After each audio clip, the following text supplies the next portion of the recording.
Welcome everybody to another CIRF report, this one for the 12th through the 19th of March 2020, just before the spring equinox springs into action.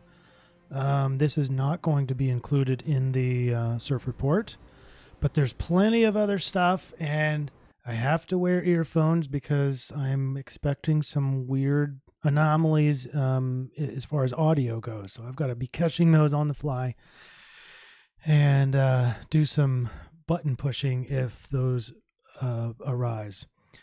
Let's go to the summary slide because this one is really interesting, and it's going to have to be a collective effort here because there's some kind of confusion here. I have a question mark as to the triangulation. By the way, the triangulation, for those of you who are new, is between the astrological influence, the I-Ching reading, and the collective unconscious, otherwise known as the dream bot. These are people's dreams from around the world. And we triangulate. So this area right in here is where all of them intersect. And this orange space down here should represent what is that triangulation. So I have oneness here, but is that the influence? I ask you all, what do you guys think? Because we have the astrology, we have Mercury direct. You might have already been starting to feel that. That was a couple of days ago. We have a T-square starting on Thursday. That's the 12th. We have several sextiles all throughout the week, and this is representing of an opportunity for us. We'll talk about more detail of what those are. But we have Venus breaking away from Uranus halfway through this. The exact conjunction has already passed, and so this alignment is getting weaker and weaker and gets out of what we call the orb. And so I'm calling that Venus breaking away from Uranus. And so I'm suspecting a lot of volatility is going to actually decrease. Volatility in the financial markets, volatility in the relationship market, in your relationship areas of your life, the closest relationships. That's going to start to maybe normalize if you want to. But Venus is basically going to be out on her own in Taurus, in her home sign of Taurus. And this is very experiential. This is being able to experience life through the five senses. And, Venus is all about beauty and harmony and relationships and maybe even economics and finance. So is Taurus. Taurus is about worth and among many other things, but very much worth and money and material property, that kind of thing.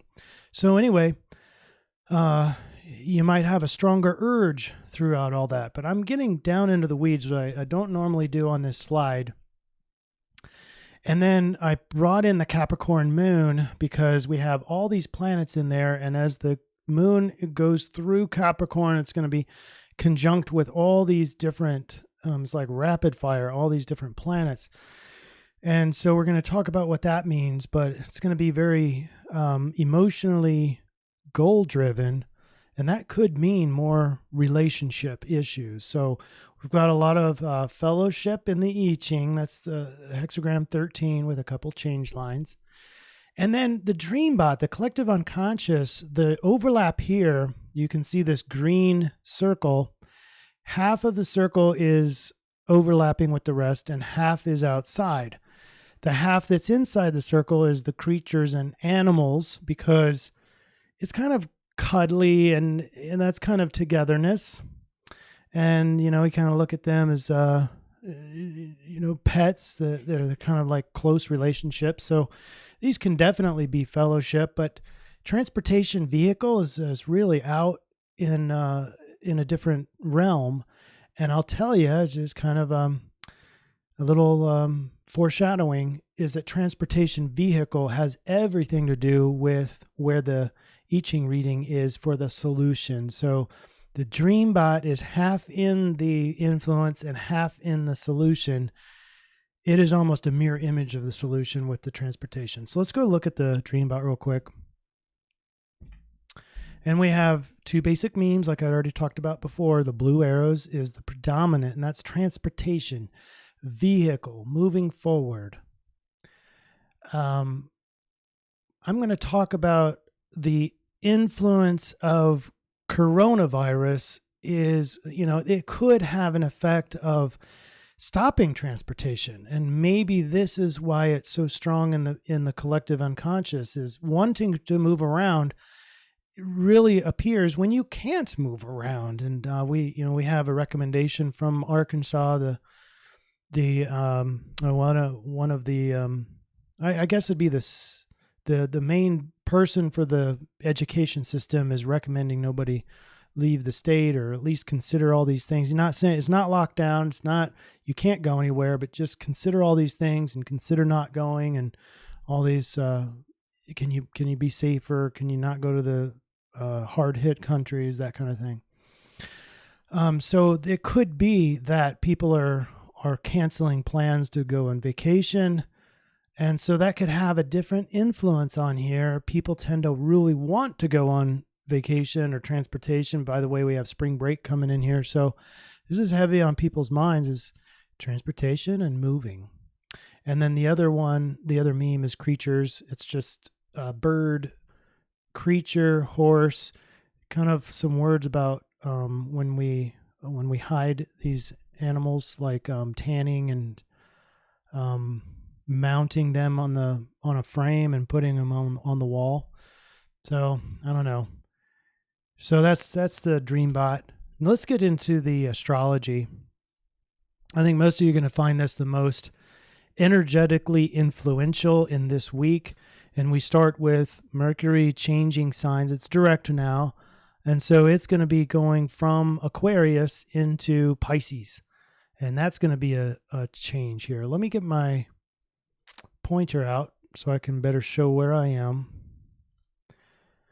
And I think there's some problems with the algorithm here, is because it's showing the sun going into Aries. That's actually representative of the spring equinox. That doesn't happen until the 21st. And so this one is a little bit early on this chart. Okay. So just ignore that until next CIRF report. But we're going to look at all these sextiles. This is a trine here. There's a lot of conjunctions. There's not a lot of squares, although we do start the week off with a very temporary T-square. It's generally very decent energy as far as opportunity goes. Sextiles, we have some trines. So let's go look at the day by day. So here's the T-square. Saturn, Uranus, and Venus are still together. So volatility in the financial markets, volatility in your personal close relationships. Opposite of the moon's in Scorpio. So that's some deep emotional waters there. And so you can be trapped in those, balancing those with the change in relationships. And this is Saturn. So the way things have always been, trying to keep that foundation going. So there's a big struggle. It's change versus stay the same. It's that same theme with Saturn and Pluto together. So anyway, there's obstacles being made with all these points here. Meanwhile, Mercury going direct in Aquarius, or is already direct in Aquarius, all alone in Aquarius, by the way, and with a trine to the moon. So if the emotional outlet is going to actually be rational mind, and in Aquarius, Aquarius is mental and rational, and so we can rationalize the emotions. In fact, with a Scorpio moon, maybe we should be doing that anyway. I don't really like to rationalize. That's kind of like REBT, rationalizing emotions. I think it's short-lived, and I think in the long run, it's just a waste of energy. But I think in this case, I think it's warranted. Putting some rationality to these crazy emotions, I think, is a great thing to do, at least on the 12th, so Thursday. I think that's the answer to the T-square. All right, on Friday the 13th, it's full of opportunity. And we have an ego transformation / foundational making with Sun sextile Saturn. So there's the Sun and Neptune. They are technically in conjunction still, or at least in the orb, but that one is waning and getting weaker. Sun sextile Pluto is also there. So ego transformation, ego building a new foundation, if you will, or bringing back a foundation that you had before. Then you also have Neptune sextile Mars. So this is achieving your dreams. And I bet that noise was in there, huh? Well, I can't do anything about that now. I'm going to have to fix that later. In fact, maybe we'll just do this because I don't need any more desktop audio. All right. On Saturday, we get into some interesting alignments. You see all these planets in conjunction here, or close to conjunction. Some of them definitely in conjunction in Capricorn. But we have the moon with the inconjunct over to Uranus and Venus. I'm calling this the Wanderer because we have to make adjustments. Moon is in Sagittarius, and Sagittarius is the Wanderer. It's the archetype of wandering and learning and going to new cultures and long distance travel and all that stuff. So the moon has a Sagittarius flavor to it. So your emotions are wanting to go travel. So this is all connected. It's more connected on the solution side, as you'll see.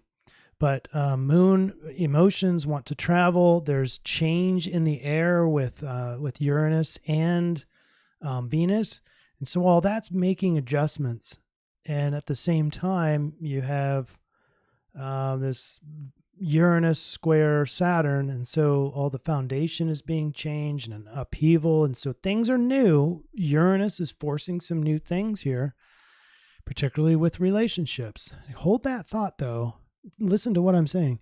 Uranus making those changes with relationships. It just so happens that I-Ching, as we're going to see, is fellowship, is the first hexagram, and the Wanderer, which we've been talking about, is the solution. So the solution climaxes, if there is an influence of the solution, it's on Saturday. On Sunday, this one is the most squares you're going to see, Moon square Neptune. And so obstacles arise with your dreams, and maybe there's some massive illusions there, but Moon still is in Sagittarius, so still wandering and still wanting, desiring wandering and long distance travel. But it feels like dreams are slipping away, and this is multifaceted because you have, this is going to be Mercury's last stand in Aquarius. So that's about to change. You've got relationships that are just finishing its changes. Right now, Venus in a 7-degree orb with Uranus, so almost out completely breaking away, but a lot of obstacles being created there. It's only temporary, though. This Uranus square Saturn has been there for some time, and it's almost moving out of there. On Monday, I'm proposing, let's test this and see whether or not the stock market volatility is actually going to go down. We are meeting just at the very edge of the orb between Venus conjunct Uranus. It's an 8 degrees difference. It's in Taurus, so I'm calling this kind of a Venus breakaway from Uranus. And at the same time, it's trine over to Mars.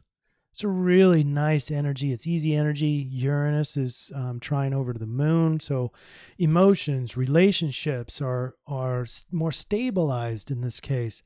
You know, Capricorn is very stable. It's very organized and goal-oriented. So the moon following suit from, kind of just wandering about to now kind of a more goal-oriented and achievement, and we gotta get to work now, kind of a thing. But it's all real good, easy energy on that day. Mercury is entering into Pisces, and this really is going to slow things down. In terms of your mind should get slower. It's going to be probably harder to rationalize things. This is not a good time, by the way, to rationalize emotions, because Mercury is in Pisces, and Pisces is water. Mercury likes the air signs, likes to think, likes to learn, but learn kind of more superficial things. All those things are a little bit more difficult in water and in sign of watery emotions. So you can feel that kind of drowning down. And, with Neptune already in Pisces, Mercury's kind of got that Neptunian influence, if you will. They're both representative of mind. Obviously, Neptune much more dreamy and illusionary and escapism. Mercury very adaptable, quick, short-term travel and that kind of thing. But all that's kind of subdued a little bit, made a little bit more subtle on Monday.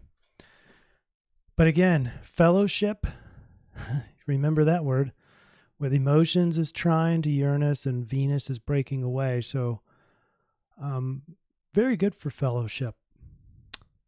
And that's going to be important later. Tuesday, the 17th, we have the moon getting right in the mix and, bam, bam, bam through all these planets in Capricorn. So I'm calling this very much, all your emotions are more driven towards maybe not so much dreams, but commitments and goals, and returning to those. Remember we lost our dreams, or thought we lost our dreams. It was just an illusion. We lost those a few days ago. And so now on Tuesday, the 17th, you get those emotional confidence back that you can actually achieve all these tasks.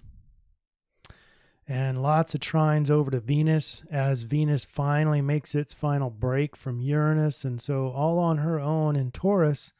And it's about experiencing, and so harmony and relationships, but harmony and maybe luxury. Maybe this would be kind of a travel. This would kind of, gosh dang, I don't know. I'm going to have to fix that later. Sorry about the noises.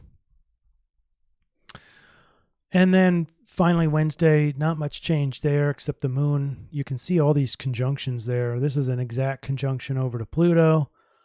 And so in that regime, this is about 10 a.m. Central Daylight Savings Time on Wednesday, the 18th. It's emotionally invested in a goal-directed or goal-oriented transformation. All right, let's get rid of the pointer and talk about the I-Ching reading. As I've been mentioning, fellowship is the real big theme here in the astrology. It's also the big theme in the influence. It didn't really show up in the collective except for the animals and creatures. So when communal or tribal bonds unite a group of people, great success is possible. But such bonding only develops as personal interests are subordinated to virtuous human relations, especially open communication and empathy. There's going to be something, maybe it's the coronavirus that makes you sacrifice your own personal intentions and want to give in to the collective effort. And you know what I'm going to do? I'm going to take care of that problem now. We're just going to get out of that app. Hopefully that eliminates the noises in the background.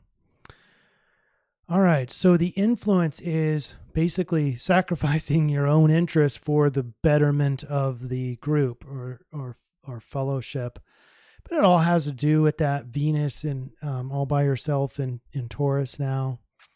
That can be very much a astrological thing. Let's look at the lines. Bottom line, enthusiasm is high. Divergent agendas are not apparent. Remember, it's kind of a collective cause now. Goodwill is the fruit that blossoms in the light. Remember, all this, though, is the influence. So something is influencing you to feel like you need to conform to the group and kind of get rid of your own personal selfish interests. Let's talk about line 5. If the bond is true, nothing can break it. This type of union can experience difficulty, but in the end will bring the sweetest joy known to humankind. Yeah, and that's about all I want to do there. So when you apply the change lines 1 and 5, you get the solution, the Wanderer, fire over mountain. That's hexagram 56. This is exactly what the astrology looked like over the weekend.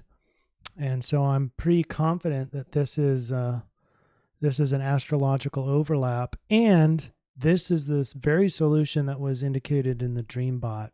So the solution is a full-blown triangulation of all three technologies. Seasoned travelers know that special decorum is called for when venturing far from home. Now, here's the irony.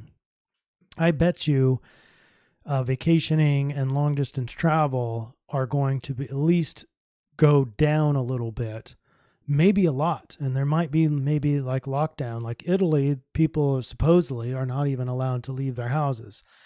Now, what kind of feeling would you have if you were locked in your houses? The feeling would be, I've got to get out of here. I'm going to imagine I didn't fix it. I don't know why. Dang it. But anyway, you're going to feel claustrophobic. And so you're going to be imagining traveling. Well, I have that part of the solution. If you are feeling claustrophobic or feeling trapped, or maybe even put into some sort of quarantine and you can't leave, then here's what you do. You act like you're wandering. Okay. I'm kind of getting ahead of myself. Let me just read the 56 just as it is, and I'm not going to put my spin on it until a little bit later. So it says they must develop a more yielding personality so that the local contact or host can open doors and pave the way inwardly. Pave the way. Inwardly, the wanderer knows that it is sometimes not so easy to discern the intentions of strangers. Are they hostile or friendly, or merely opportunistic? The twin houses of mystery and discovery rule any journey we take. Each new day is launched in a fresh landscape. That's what I want to, let me read a little bit more. If you are entering a new environment, be sincere, flexible, undemanding, rather than stubborn. Get rid of attitudes and habits that could encumber you or make you too conspicuous. The onset of a great journey is not a favorable time to enter into binding agreements or start new enterprises. All right, now let's get straight to the summary slide. I want to put it all together for you, including the possibility of coronavirus kind of hampering our traveling, which may be one of the causes why the collective unconscious is enamored with traveling. So on the top half, the black area of this summary slide is the astrology. I went through all that. Mercury direct, T-square, Venus breaking free from Uranus, Venus all alone in Taurus. We have the Sagittarius moon over the weekend and then going into Capricorn and the changes there. So it feels like, and I don't know what that'll feel like, but supposedly we're looking at some sort of a fellowship or a oneness kind of feeling. And that may be forced upon us. It may feel like we have to be part of the group. I'm not saying this is good or bad. It's just fellowship is the influence. All right. That's, I guess, all I'm saying. Do you agree or not agree? You can write that in the comments below. But the most important part of this, and this one is not, I don't need clarity on this one. I'm pretty convinced that the best solution that's been given by astrology, the collective unconscious, and the I-Ching all agree that becoming the wanderer is the solution. Now, isn't it ironic that a lot of you will cancel your plans and not become the wanderer? Well, here's what I'm proposing. No matter where you are, even if you're stuck in your own house, become a good wanderer. And by that, we mean become curious, become open, become very genuine and authentic. Notice, even if you're in a common space, notice what's new and different. Or if everything is boring and routine, notice what you didn't notice before. So if you're going to work again in the same exact path, then notice a sign that wasn't there before. Maybe notice how many stop signs or stoplights are there along the way. Notice something that you didn't know before. Watch for stubbornness. Watch for know-it-all. Watch for your judgmental behavior. Watch for boredom. These are all signs that you're not becoming a good wanderer. Now, some of you will actually be wandering. It's going to be spring break for many of you. And so every minute, every hour, every day, no matter where you are, even if you haven't gone anywhere, is a journey. Experience the journey. This is the epitome of Venus in Taurus, is experience through your five senses and become curious. Okay, watch your stubbornness. You're not a know-it-all during this week. And, as far as what to do with the fellowship thing, that's not the solution. That was more of the influence. If you want to be part of the oneness, great. I don't think that the collective CIRF report is mandating that you sacrifice your ego intentions and succumb to the collective needs. But if you feel called to do that, great. But I don't think that's part of the solution. I think it's becoming curious about your individual journey. And I think it's pretty straightforward.